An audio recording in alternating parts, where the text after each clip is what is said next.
हिंदी नाटक के उद्भव में विकास के अगले चरण में पूर्व प्रशोत्तर युग में जिन नाट्य परंपराओं के बारे में हम चर्चा कर रहे हैं वह है प्रारंभिक हिंदी नाट्य इतिहास के भारतेंदु कालीन नाटकों का विवरण। इस युग में धार्मिक और सामाजिक आंदोलनों ने भारत की विचारधारा में मूलचूल परिवर्तन किया था। प्रार्थना समाज और अन्य सामाजिक और ऐतिहासिक अवधारणाओं के साथ साथ ऐसी बहुत सी प्रवृत्तियां देखने को मिली जहां पर विदेशियों के आक्रमण से भारत में एक राष्ट्रीयता की भावना और राष्ट्रवाद के प्रति भारतवासियों का एक विचार उत्पन्न होने लगा। स्वाधीनता की भावना भारतीय मस्तिष्क से कभी विलीन नहीं हुई और अंग्रेजी राज्यों के प्रति हमेशा भारतीय जनमानस ने एक आंदोलन के रूप में कार्य करने का प्रयास किया, परंतु वो अब तक इस मामले में पूर्णतः सफल नहीं हुए थे। ऐसे में अंग्रेज़ों द्वारा press act, vernacular press act, income tax act और ऐसी अनेक दमनकारी नीतियों के कारण न केवल भारतीय जनमानस में वरन भारतीय साहित्य समाज में भी इस तरह के आंदोलन शुरू हुए जो ऐसे काले कानूनों का विरोध करने लगा। इसमें भारतीय साहित्य भी अछूता नहीं रहा।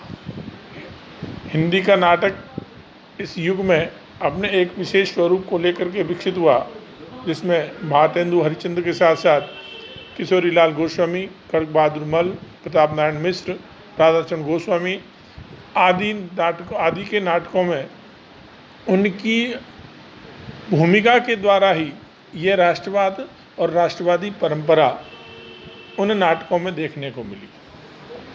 उस युग के नाटकों की कुछ विभिन्न धाराओं में चीज़ देखने को मिलती है। उसमें पौराणिक धारा, इसमें रामचरितमानस और कृष्णचरित्र के लेकर के बहुत से ऐसे नाटक लिखे गए और अन्य आख्यानकों को लेकर के भी ऐसे नाटक लिखे गए। ऐतिहासिक धारा, राष्ट्रीय धारा, समस्या प्रधान धारा, प्रेम प्रधान धारा और प्रहसन धारा। प्रहसन नाटकों के माध्यम से भारतेंदु और अन्य नाटककारों ने हिंदी समाज को एक तरह से नाट्य परंपरा की नवीन श्रेणी को प्रस्तुत करने का प्रयास किया, वरन उसके साथ साथ इनके द्वारा भारतीय जनमानस में सहज ही एक राष्ट्रवाद की भावना भरने का प्रयास किया गया। रामचरित धारा में शीतल प्रसाद त्रिपाठी कृत रामचरितावली और देवकीनंदन त्रिपाठी कृत सीताहरण और रामलीला। कृष्ण प्रकार के नाटकों में भी इस तरह से अनेक विभिन्न धाराओं में नाटक लिखे जाने लगे, जिनमें बलदेव, दामोदर सप्रे शास्त्री, शिवशंकर लाल, जय गोविंद, बंदी दीन, ज्वाला प्रसाद मिश्र, बद्रीनाथ चौधरी प्रेमधन और वामनाचार्य गिरी इत्यादि अनेक उल्लेखित हैं। देवकी नंदन के नाटक साहित्यिक ने होकर के रंगमंच ज़्यादा थे और दामोदर सप्रे ने नाटक में रामायण की लीला पर विशेष ध्यान दिया था। इस युग के नाटकों में कोई विशेष स्वरूप देखने को मिला नहीं, परंतु आनंद रघुनंदन अनेक दोषों के साथ में उस युग की एक श्रेष्ठ रचना मानी जाती है। कृष्ण धारा में शिवनंदन साय, देवकीनंदन त्रिपाठी आरंभीय नाटककार थे। अंबिका दत्त व्यास, हरिहर दत्त दुबे, खड़ग बहादुर मल, गजराज सिंह, चंद्र शर्मा, विद्याधर त्रिपाठी, दामोदर शास्त्री, कार्तिक प्रसाद इत्यादि अनेक नाटककारों ने कृष्ण साहित्य परंपराओं के नाटक लिखने का प्रयास किया। इसके पश्चात एक और धारा चल रही थी, वो थी पौराणिक धारा, जिसमें चरित्र प्रधान नाट्य परंपराएं लेकर के चलने लगी और उन पौराणिक धाराओं में रामायण, महाभारत इत्यादि अनेक विभिन्न पौराणिक आख्यानों को विषय वस्तु बना करके हमारे सामने नाटककारों ने नाटक प्रस्तुत किया। भारतेंदु जी ने नील देवी लिख करके ऐतिहासिक नाटक धारा को की नींव रखी डाली।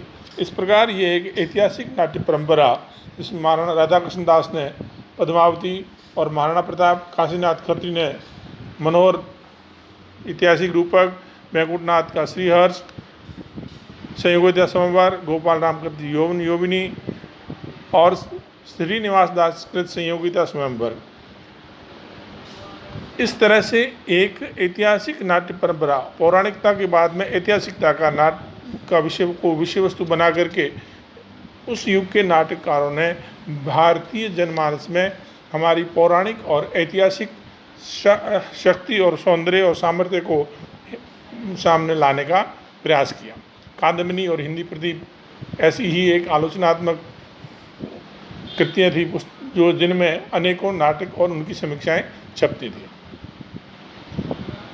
भारतेंदु ने भारत दुर्दशा नामक पहला नाटक लिख करके देश प्रेम की भावना और राष्ट्रीयता को रंगमंचीय रूप प्रदान किया और यह राष्ट्रीय धारा भारतेंदु काल के शरत कुमार मुखर्जी, खड़ग बहादुर, अंबिका दत्त व्यास इत्यादि अनेक नाटककारों में देखने को मिलती है। इन नाटकों में अधिकांश उच्चकोटि के हालांकि नाटक नहीं थे, पूर्णतः नाट्य परंपराओं का पालन निर्वहन नहीं किया जा रहा था, परंतु उन नाटकों के द्वारा हिंदी साहित्य के नाट्य परंपरा का एक श्रेष्ठ स्वरूप देखने को आगे मिलता है। समस्या प्रधान नाटक धारा भी प्रेम जोगिनी के माध्यम से भारतेंदु जी ने प्रारंभ किया और इसके अलावा अन्य जो नाटक थे वो विषय वस्तु थी वो बाल विवाह, वैवाहिक प्रथा की कुरीतियाँ, जाति व्यवस्था, दीनता, अत्याचार, अनाचार, शिष्टाचार, गोरक्षा, गोवध इत्यादि अनेक समस्याओं को लेकर के उस समय के नाटककारों ने नाटक लिखने का प्रयास किया। उपदेशात्मक नाटक ज़्यादा रहे, नारी समस्या और कलात्मक दृष्टि से ये नाटक लिखे जाने के, परंतु इनका इतना श्रेष्ठ रूप देखने को नहीं मिलता है। फिर भी जब भारतीय जनमानस में एक नवीन नाटक परंपरा शुरू की और वो थी अनुवाद की परंपरा, और ये अनुवाद परंपरा बंगला, अंग्रेजी इत्यादि संस्कृत के विभिन्न नाटकों के द्वारा इस युग में विभिन्न नाटककारों ने लिखा और यही वो नाटक की श्रेष्ठ परंपरा थी जिसने भारत के नाट्य इतिहास में, हिंदी साहित्य के नाट्य इतिहास में एक अपना श्रेष्ठ रूप दिखाने का प्रयास किया। कल हम इससे आगे वाली बात पढ़ेंगे।